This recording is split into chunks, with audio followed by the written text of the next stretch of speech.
وون فاتح کی رہائش گاہ پر سورج اب مکمل طور پر طلوع ہو چکا تھا۔ دھند قریباً چھٹ چکی تھی۔ ایڈم ہاتھ میں شاپنگ بیگ لیے لاؤنج میں داخل ہوا تو اسرا سامنے بڑے صوفے پر براجمان تھی، ٹانگ پر ٹانگ جمائے مسکراتی ہوئی، وہ جیسے اسی کی منتظر تھی۔ میم، کیا مجھے دیر ہو گئی؟ سر آفس چلے گئے؟ وہ باہر فاتح کی کار غائب دیکھ کر پریشان ہو گیا تھا۔ عثمان ہے اس کے ساتھ، بے فکر ہو، سامان آسانی سے مل گیا تھا۔ وہ نرمی سے گردن اٹھائے اسے دیکھتی پوچھنے لگی، جی میم، سب کچھ مل گیا، میں پھر اب آفس جاؤں؟ ایڈم، ریلیکس، تم آج چھٹی لو اور گھر جاؤ۔ ایڈم جو بار بار گھڑی دیکھ رہا تھا چونکا، مگر آج باس کی پارلیمنٹ میں تقریر ہے، ان کو کافی کے 2 مگ چاہیے ہوتے ہیں، اور عبداللہ واپس آ گیا ہے۔ اس نے نرمی سے بم پھوڑا تو ایڈم کی متفکرانہ انداز میں چلتی زبان کو بریک لگ گئی۔ لب اوہ میں سکڑے، پھر نگاہیں جھکا لیں۔ یعنی میری جاب ختم میم؟ آسمان سے آہستہ آہستہ وہ زمین پہ آ گرا، اتنے دھیرے سے کہ چوٹ لگنے کی آواز بھی نہیں آئی۔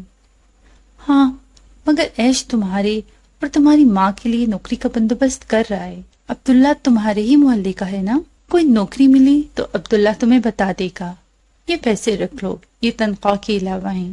تم نے اپنی منگیتر کے لیے تحفہ لینا تھا نا؟ اسرا نے پھولا والی لفافہ اس کی طرف بڑھایا۔ میم، تنخواہ تو بینک میں آئے گی، وہی کافی ہے، میں یہ نہیں رکھ سکتا، اور تحفے کے لیے وہ سکہ بہت تھا۔ وہ اداسی سے بولا، رکھ لو، جیولرز میکنگ کے الگ پیسے لیتے ہیں، لے لو ایڈم۔ ایڈم نے نظریں جھکائے ہاتھ بڑھایا اور لفافہ تھام لیا۔ اب پریشان نہ ہو، جاؤ اور اپنی منگیتر کے لیے تحفہ لو، کبھی کوئی کام ہو تو آ جانا، یہ بھی تمہارا ہی گھر ہے۔ مسکرا کے اب اسرا محمود کے جبڑے دکھنے لگے تھے۔ اس سے زیادہ اداکاری وہ نہیں کر سکتی تھی، اب جلد وہ اقنانے والی تھی۔ ایڈم نے اس کا صبر نہیں آزمایا۔ میں باس سے آخری دفعہ مل رہا ہوں آفس جا کر۔ وہ جیسے اس 9 دن کی کہانی کا کلوزر چاہتا تھا۔ آج اس کا موڈ نہیں اچھا، اس کو تقریر بھی کرنی ہے۔ وہ یوں ڈسٹرب ہوگا ایڈم۔ نہیں، میں ان کو ڈسٹرب نہیں کروں گا، کوئی بات نہیں۔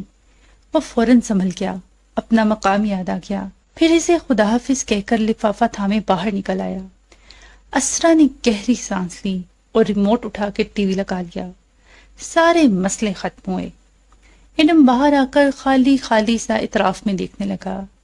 کہاں وہ بھاگ بھاگ کے سامان لے کر فاتح کے گھر پہنچا، اور کہاں سارے دن کی مصروفیت چٹکی میں ختم ہو گئی تھی۔ فراغت ہی فراغت، 9 دن کی تیز مصروف زندگی، وہ ان طاقتور لوگوں کے درمیان بیٹھنا، سب راکھ ہو گیا تھا۔ اور اس نے کتنے ہی مواقع گنوا دیے۔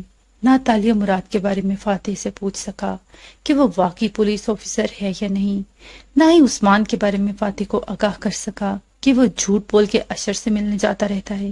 ایڈم کی تو زندگی سوائے ناکامی کے کچھ نہیں، اس نے سوچا۔ اب وہ تاشا یا تالیہ جو بھی تھی، اس کو کیا جواب دے گا؟ اب وہ فاتح کی حفاظت کیسے کرے گا؟ سوال بہت سے تھے اور جواب ندارت۔ وہ سر جھٹکتا باہر کی طرف بڑھ گیا۔ ان لوگوں کو اس کی ضرورت کہاں تھی بھلا؟ وہ اس کے بغیر بھی ٹھیک تھے۔ اسے فاطمہ کا تحفہ لینا تھا۔ سارے کام ایک طرف، وہ اس سکے کو توڑوا کے فاطمہ کے لیے انگوٹھی بنوانے جائے گا آج۔ اس نے تہیہ کر لیا تھا، اسے اب اپنی چھوٹی بے رونق معمولی زندگی میں واپس جانا ہی تھا۔ گدلی دھند کا غبار دھیرے دھیرے چھٹتا جا رہا تھا۔ اس پارک میں بڑی سی جھیل بنی تھی، کنارے پر جاگنگ ٹریک تھا جو دور درختوں میں گم ہوتا دکھائی دیتا تھا۔ کچھ لوگ واک کر رہے تھے، کچھ بیٹھے سستا رہے تھے۔ ایسے میں بھاری بھرکم داتن متلاشی نظروں سے دائیں بائیں چلتی آ رہی تھی۔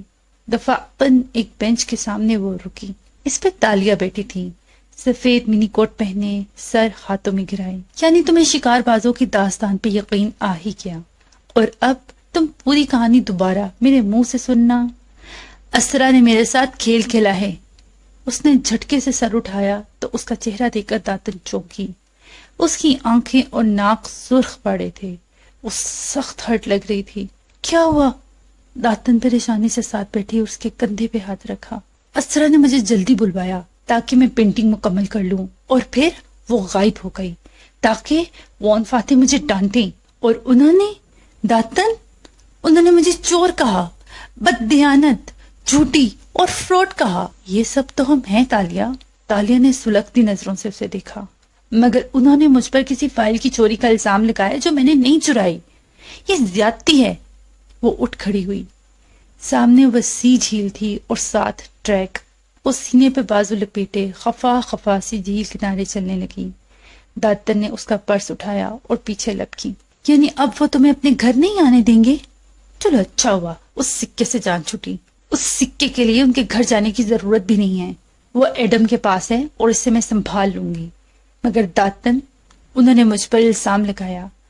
وہ تیز تیز قدم اٹھا رہی تھی اور داتن اس کی رفتار سے ملنے کی کوشش میں ہانپنے لگی تھی۔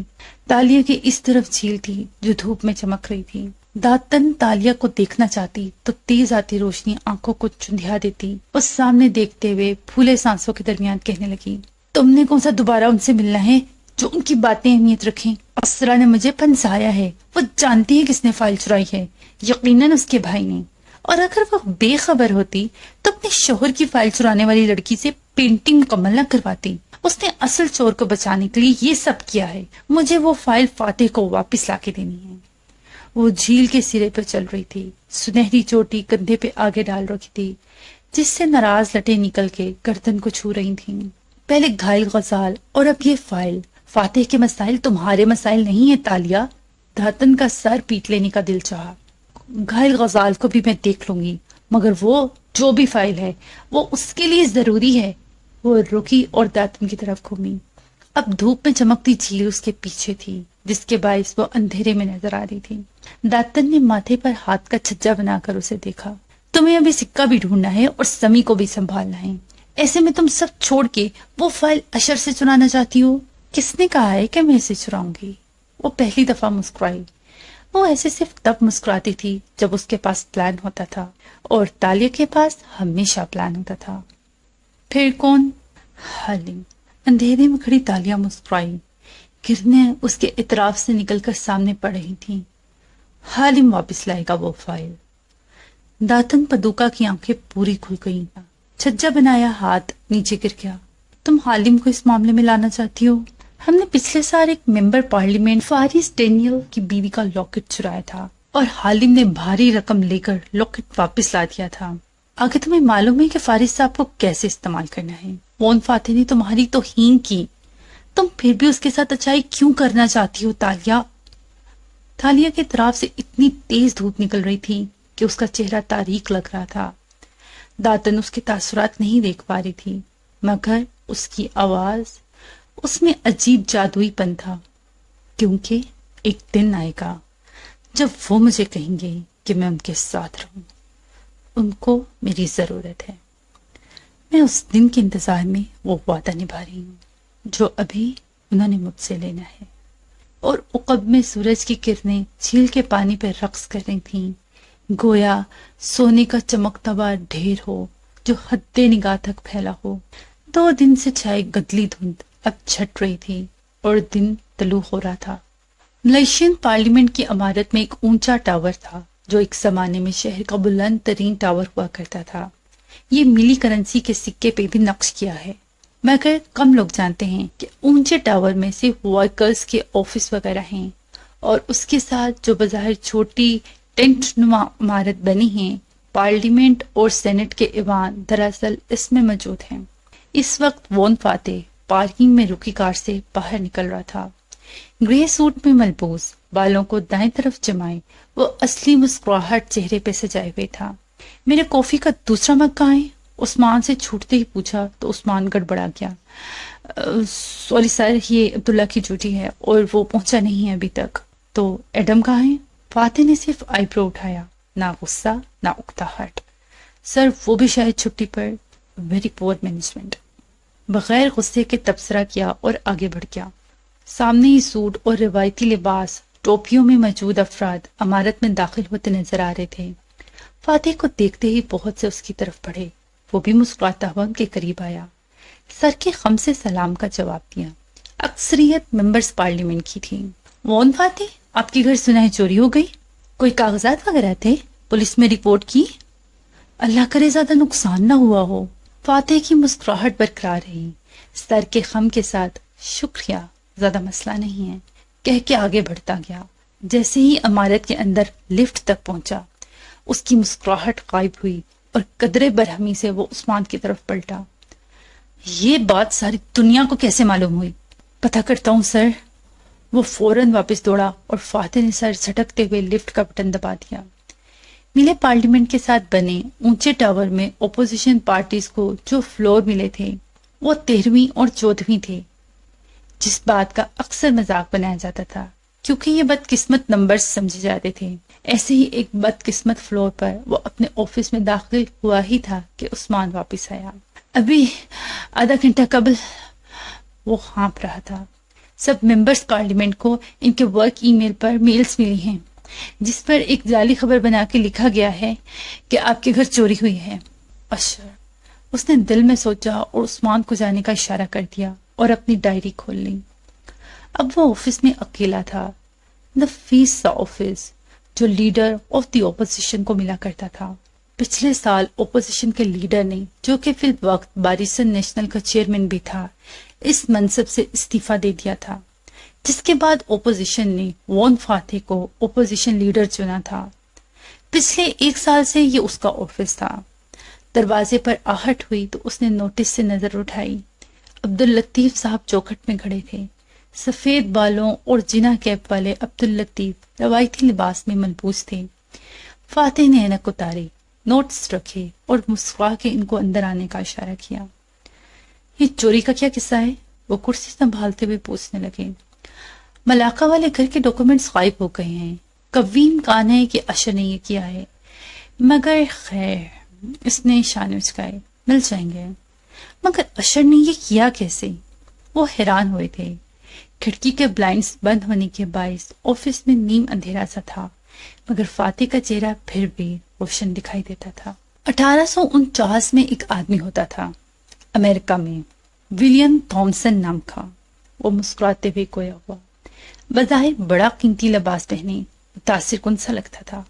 ایک دن وہ سڑک پہ آیا اور ایک شخص کو روک کے پوچھنے لگا، کیا آپ کو مجھ پہ اتنا کانفیڈنس ہے کہ آپ کل تک کے لیے اپنی گھڑی میرے پاس رکھوا دیں؟ یہ اتنا ڈائریکٹ سوال تھا جس کا تعلق ایک انسان کی عزت نفس سے تھا کہ بہت سے لوگوں نے لحاظ میں اس کو اپنی گھڑی دے بھی دی۔ وہاں سے اس کھیل کا نام کانفیڈنس گیم یا کون گیم پڑا، اور ایسے آدمی کو کانفیڈنس مین یا کون مین کہا جانے لگا۔ کون آرٹسٹ بے روپیہ وہ آدمی ہوتا ہے جو اس چیز کو استعمال کرتا ہے جس پہ ان کے شکار کا مکمل بھروسہ ہوتا ہے۔ اور گہری سانس لی۔ اسرا ہر دوسرے آرٹ کلیکٹر یا آرٹسٹ سے بہت جلدی متاثر ہو جاتی ہے، اس لیے اشر نے ہماری زندگیوں میں ایک اسی شعبے سے تعلق رکھنے والے شخص کو داخل کیا جس نے یہ چوری کی۔ مرد ہے یا عورت؟ انہوں نے حیرت بھری دلچسپی سے پوچھا۔ میں اس کے پیچھے اس کے بارے میں یوں بات نہیں کرنا چاہتا۔ جو بھی ہے اپنے کیے کی سزا اس کو مل جائے گی۔ وہ بے نیاز لگتا تھا، اور اگر کاغذات نہ ملے، ان کو تشویش ہوئی۔ اللہ مالک ہے، میں کوئی اور حل نکالوں گا، اور پھر میں کہاں ان چیزوں سے ہار مانتا ہوں عبداللطیف۔ وہ بھی کچھ اور بھی کہنے جا رہا تھا کہ دروازہ ذرا سی دستک سے کھلا۔ دونوں نے چونک کے اس طرف دیکھا، پھر دونوں کے چہروں پہ مسکراہٹ بکھر گئی۔ فارس صاحب آئیے۔ فاتح نے گرم جوشی سے مسکرا کے دوسری کرسی کی طرف اشارہ کیا۔ دو صاحب اندر آئے۔ وہ سوٹ میں ملبوس تھے، پستہ قد اور چینی نقوش کے حامل، اینک لگائے، خوش مزاج سے لگتے تھے۔ سلام کیا اور کرسی سنبھالی۔ میں نے آپ کے گھر میں چوری کا سنا فاتح۔ وہ تشویش سے بیٹھتے ساتھ ہی بولے، پولیس کاروائی کری ہے کیا؟ زیادہ فکر کی بات نہیں۔ اس نے نرمی سے مسکرا کے ان کو تسلی دی۔ آپ مطمئن لگ رہے ہیں، لیکن میں جانتا ہوں آپ اندر سے پریشان ہیں، لیکن آپ ٹھہرے لیڈر کبھی کمزوری ظاہر نہیں کریں گے۔ بہرحال آپ نے کسی انویسٹیگیٹر کو ہائر کرنے کا سوچا ہے؟ یقیناً آپ اپنے گھر والوں کا داخلہ پسند نہیں کریں گے۔ میں ہینڈل کر لوں گا۔ وہ نرمی سے بات کر رہا تھا، یوں لگتا تھا فارس صاحب کی بہت عزت کرتا ہے۔ پچھلے سال میری بیوی کا ایک قیمتی لاکٹ چوری ہوا تھا، اس کی نانی کی نشانی، وہ بھی بھری پارٹی میں سے۔ مجھے کسی نے اس اسکیم اور فراڈ انویسٹیگیٹر کا بتایا تو میں نے اس سے رابطہ کیا۔ اس نے چند گھنٹوں میں برآمدگی کر دی۔ چوری کے پہلے چند گھنٹے بہت اہم ہوتے ہیں، اگر آپ چاہیں تو میں آپ کو اس کا نمبر دیتا ہوں۔ میرا خیال ہے اس کی ضرورت نہیں ہے، ویسے بھی پرائیویٹ انویسٹیگیٹرز پہ مجھے اتنا اعتماد نہیں ہے۔ مجھ پہ تو ہے نا، میں نے اس آدمی سے کام لیا ہوا ہے، انتہائی ذہین اور شاطر ہے، تھوڑا گھمنڈی اور مغرور بھی ہے، پیسے بھی کافی لے گا، لیکن اس کی مہارت کے اتنے پیسے تو بنتے ہیں واد صاحب، وہ مصر ہوئے۔ اگر ضرورت پڑی تو میں آپ کو بتاؤں گا۔ اس نے رسان سے بات کو ٹال دیا۔ فارس ڈینیل باہر آئے اور فون پہ ایک نمبر ملا کے کان سے لگایا۔ حالم، میں نے تمہاری طرف ریفر کیا ہے وان فاتح کو، مگر مجھے نہیں معلوم وہ رابطہ کرتے ہیں تم سے یا نہیں۔ اب تک چوری کی خبر اتنی پھیل چکی ہے کہ بہت سے انویسٹیگیٹرز ان سے رابطہ کر کے ان کو اپنا کلائنٹ بنانے کی کوشش کریں گے۔ تمہارا احسان تھا مجھ پہ، میں اتنا ہی کر سکتا تھا۔ پیشانی کو مسلتے ہوئے مایوسی سے کہہ رہے تھے۔ خیر، مجھے کون سا کلائنٹس کی کمی ہے؟ جواب میں حالم کا اکھڑا لہجہ سنائی دیا تھا۔ میں تو آپ کے لیے کہہ رہا تھا، جب وان فاتح کا مسروقہ مال برآمد کر دوں گا تو وہ آپ کے ہی مقروض ہوں گے، ورنہ مجھے کیا۔ کھٹاک سے فون بند ہو گیا۔ فارس صاحب نے گہری سانس لے کر فون کان سے ہٹایا۔ مغرور اور گھمنڈی حالم، وہ کبھی نہیں بدل سکتا تھا۔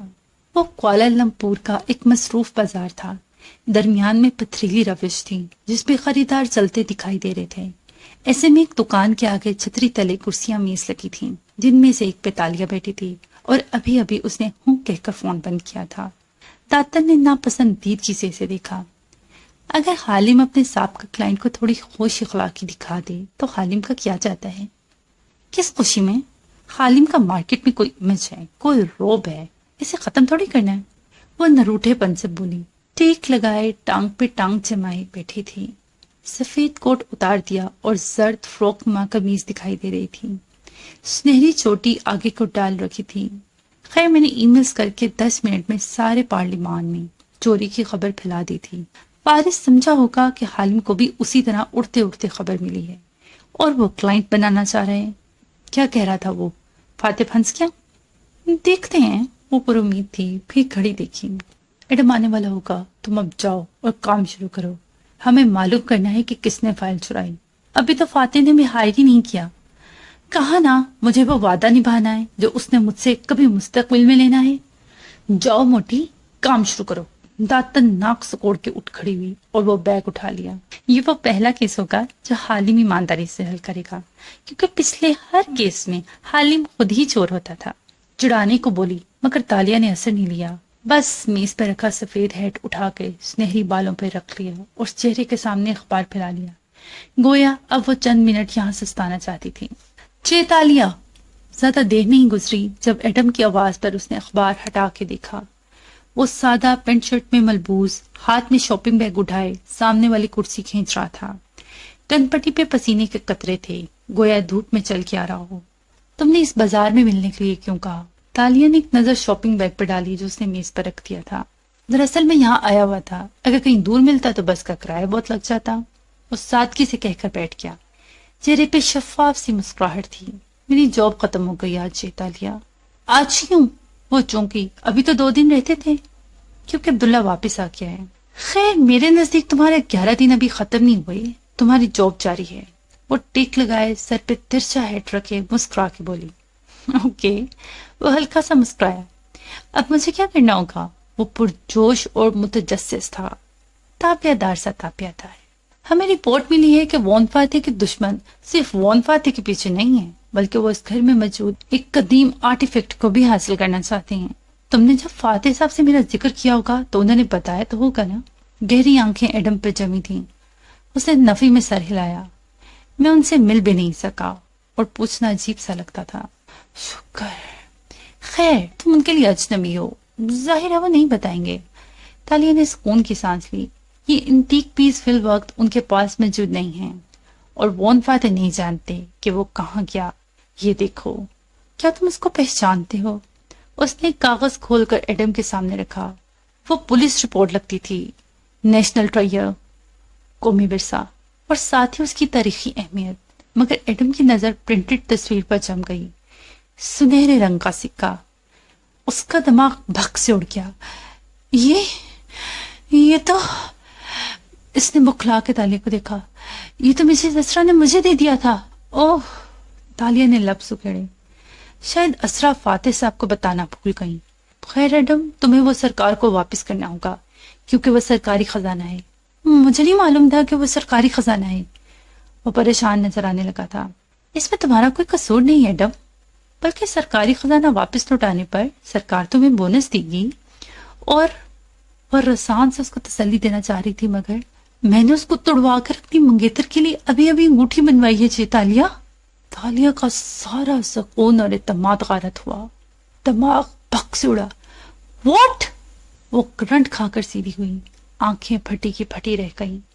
تم بیوقوف، بے عقل، جلد باز انسان، کہ تم نے کیا کر دیا ہے؟ کدھر ہے وہ انگوٹھی؟ پھر اس نے خود ہی شوق پر میز سے جھپٹا اور کھولا. ڈبے کے اندر سے انگوٹھی نکالی. انگلیوں میں ٹٹول کے اسے دیکھا. اس نے تمہارے سامنے اس سکے کو بکلایا؟ بتاؤ، میں جو پوچھ رہی ہوں. نہیں. وہ سکہ اندر لے گیا اور انگوٹھی کے ساتھ واپس آیا. ڈیزائن میں اسے بتا دیا تھا. فاطمہ کو اس کے والد نے بچپن میں، مگر تالیہ کو اس کی لو سٹوری میں کوئی دلچسپی نہ تھی. وہ تیزی سے اٹھی. کہاں ہے وہ شاپ؟ یہیں قریب میں ہے، مگر اب کیا ہوگا تالیہ؟ وہ پریشانی سے کھڑا ہوا. میرے ساتھ آؤ. ایک ہاتھ میں پرس اٹھایا، دوسرے ہاتھ میں انگوٹھی دبوچی اور جارحانہ انداز میں آگے بڑھی. وہ اس کے پیچھے لپکا. بازار میں رش بڑھتا جا رہا تھا. دھوپ کی حدت میں بھی اضافہ ہو رہا تھا. دونوں بھیڑ میں آگے پیچھے چلتے جا رہے تھے. آگے چلتی تالیہ کی چوٹی کندھے پہ سامنے کو پڑی تھی. پیچھے چلتے ایڈم کو اس کی گردن کی پشت پہ گول سا نشان صاف نظر آ رہا تھا. ایوان میں نشستیں انگریزی کے حرف یو کی صورت لگی تھیں.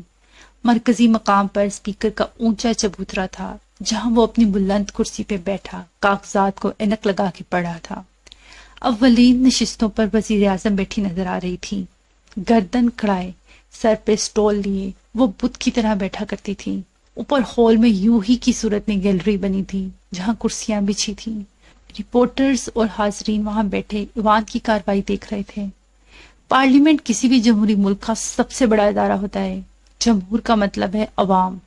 جمہوری ملک وہ ہوتا ہے جہاں عوام ووٹ دے کر اپنا صدر یا وزیر اعظم چنتے ہیں. بادشاہت جن ملکوں میں ہوتی ہے وہاں بادشاہ اپنا وارث خود چنتا ہے، جو عموماً اس کا بیٹا ہوتا ہے. ملائیشیا چونکہ جمہوری ملک ہے، اس لیے اس کا پارلیمان ملک کا سب سے بڑا اور مقدس ادارہ ہے. یہاں جو لوگ اپنے اپنے علاقوں سے ووٹ لے کر جیت کے آتے ہیں، جمع ہوتے ہیں اور ملک کے قانون بناتے ہیں. سیاستدانوں کا صرف ایک کام ہوتا ہے، مل بیٹھ کے قانون بنانا، ملک کے اداروں کو مضبوط کرنا. آج بھی یہاں یہی ہو رہا ہے. صوفیہ رحمان بل لائی تھی، یعنی ایک نیا قانون. اس نے تمام ممبرز پارلیمنٹ کے سامنے رکھا تھا اور اس کے لیے ووٹنگ ہو رہی تھی. صوفیہ کی جماعت کے قریباً 200 سے زائد لوگ پارلیمان میں تھے اور وون فاتح کی باریسن نیشنل کے 60 لوگ. رپورٹرز جمائیاں روکتے پہلے سے لکھ رہے تھے کہ بل پاس ہو جائے گا، کہاں 200-250 اور کہاں 60. وہ عبداللطیف کے قریب کرسی پر ٹیک لگائے، انگلیاں بائیں گال تلے رکھے کاروائی دیکھ رہا تھا. اسی اثنا میں دوسری طرف اشر آ کے بیٹھا. میں نے پارلیمان میں آتے ہی سنا کہ آپ کے گھر چوری ہو گئی ہے. کاکا نے بھی نہیں بتایا. تشویش سے اس کی طرف جھکے وہ بولا تو فاتح نے صرف ایک گہری نظر اٹھا کر اسے دیکھا. Who cares؟ اور سامنے دیکھنے لگا. اشر البتہ ابھی تک تشویش سے اسے دیکھ رہا تھا. امید ہے زیادہ نقصان نہیں ہوا ہوگا. وون فاتح نے جواب نہیں دیا. وہ اٹھ کھڑا ہوا، مائک درست کیا. اس کی تقریر کا وقت ہو چکا تھا. اشر زیر لب مسکرا دیا. جناب اسپیکر، مجھے کہنا ہے. سوٹ میں ملبوس مدھم مسکراہٹ لیے وہ دراز قد اور سمارٹ سے آدمی کہنے لگا، حکومتی اراکین کو چاہیے کہ وہ تحمل رکھیں. میں ان کو بور نہیں ہونے دوں گا. ہال میں کہا گونجا. دلچسپی بڑھی، توجہ اس کی جانب مبذول ہوئی. کل مجھے کسی نے کہا کہ آج اس بل کو 250 ووٹ مل جانے ہیں، تو ہم 60 اپوزیشن اراکین کے نام ہی ووٹ کرنے کا کیا فائدہ؟ وہ گردن گھما کے پورے ہال کو دیکھتے ہوئے کہہ رہا تھا. میں ملائیشیا کے لوگوں کو آج ایک بات بتانا چاہتا ہوں. میرے لوگ جب بھی ایک بڑے عدد کے مقابلے میں چھوٹے عدد کی مخالفت دیکھتے ہیں تو سوچتے ہیں کہ ان چند لوگوں کی ہاں یا نہ سے کیا فرق پڑتا ہے. یہ غلط سوچ ہے. کیونکہ مخالفت عددی نہیں اصولی ہوتی ہے۔ ہم لوگ صوفیہ رحمان کے اس قانون کے خلاف ووٹ اس کو ہرانے کے لیے نہیں ڈال رہے، ہم اپنا اختلاف، اپنا احتجاج ریکارڈ کروانے آئے ہیں۔ ہم تھوڑے ہیں، مگر ہم نام میں ووٹ دے کر سارے ملک کو پیغام دینے آئے ہیں کہ یہ جو ہو رہا ہے یہ غلط ہے۔ ہمارے رسول اللہ صلی اللہ علیہ وآلہ وسلم نے ہمیں یہی سکھایا ہے کہ اپنی کم تعداد سے گھبرائے بغیر ہم نے غلط کو غلط کہنا ہے، اور اگر ہم یہ کہنا سیکھ لیں تو ہم میں سے ایک ایک مخالف کے 10 پہ بھاری ہوگا۔ کیونکہ صوفیہ رحمان صاحبہ صرف اپنی اور اپنے والد کی کرپشن کو چھپانے کے لیے ہال میں شور گونجنے لگا، تادیبی فکرے، نعرے، وون فاتح بھی مزید اونچا بولنے لگا، اور اپنی چوری کو بچانے کے لیے حکومتی ارکان جگہوں سے کھڑے ہو گئے۔ روز نت نئے بل لے آتی ہیں تاکہ لوگوں کو بے وقوف بنا سکیں۔ لوگ کھڑے کھڑے ڈیسک بجانے لگے، جس کا مطلب احتجاج تھا۔ فاتح کی آواز مزید بلند ہو گئی اور گردن پہلے سے زیادہ اونچی۔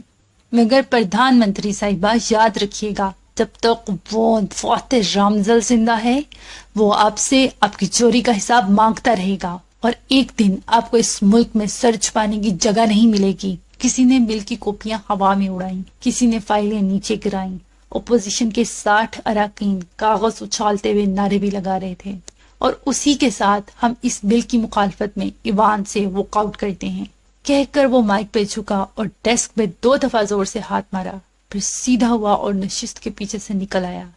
اس کا رخ باہر کی جانب تھا۔ باریسن نیشنل کے اراکین کاغذوں کے پرزے اچھالتے اس کی ملکیت میں دروازے کی طرف بڑھ رہے تھے۔ حکومتی اراکین شور کر رہے تھے اور اسپیکر مسلسل بیٹھ جائیے، ایسے نہ کیجیے کہہ کر معاملہ سنبھالنے کی کوشش کر رہا تھا۔ اپوزیشن اراکین باہر نکلے تو وہاں کھڑے رپورٹرز دھڑا دھڑ تصویریں کھینچنے لگے۔ فاتح جو سب سے آگے تھا مسکرا کے ہاتھ فضا میں ہلاتا آگے بڑھتا گیا۔ مسز اسرا کا فون ہے سر۔ وہ راہداری میں چلتا جا رہا تھا جب عثمان نے اپنا فون ہی سلا دیا۔ فاتح نے فون کان سے لگایا۔ کیا ہوا؟ تمہیں کال کری تھی تم اٹھا نہیں رہے تھے، فائل کا کچھ پتا چلا؟ وہ فکر مند لگ رہی تھی۔ تمہارے بھائی کو بہتر پتا ہوگا۔ وہ لفٹ میں داخل ہوا۔ وہ تالیہ جاتے ساتھ اشر کو بتائے گی، اور اشر بہت برا منائے گا کہ ہم نے تالیہ پہ شک کیا۔ شک کیا؟ مجھے یقین ہے یہ اسی کا کام ہے، وہ تلخی سے کہہ رہا تھا۔ لفٹ نیچے جا رہی تھی۔ عثمان خاموشی سے ساتھ کھڑا تھا۔ کیا ہم اوریجنل فائل دوبارہ نہیں نکلوا سکتے؟ جب گھر تمہارے نام رجسٹرڈ ہے تو مسئلہ کیا ہے؟ وہ فائل اگر ایش نے چوری بھی کروائی ہے تو اب وہ تو ہمیں نہیں ملنی، بہت وقت لگ جائے گا اس میں۔ خیر میں مصروف ہوں، گھر آ کے بات کرتا ہوں۔ اس نے فون عثمان کی طرف بڑھا دیا۔ اب وہ اکتایا ہوا لگنے لگا تھا۔ فارس کو ڈھونڈو، اس سے کہو مجھے پارکنگ میں ملے، ہرنوں کے پاس۔ کچھ سوچ کے بولا تو عثمان نے اس بات میں سر ہلا دیا۔ لفٹ کے دروازے کھلنے کو تھے۔ فاتح نے چہرے پہ وہی مسکراہٹ طاری کر لی۔ سیاست دان کا بزنس فیس۔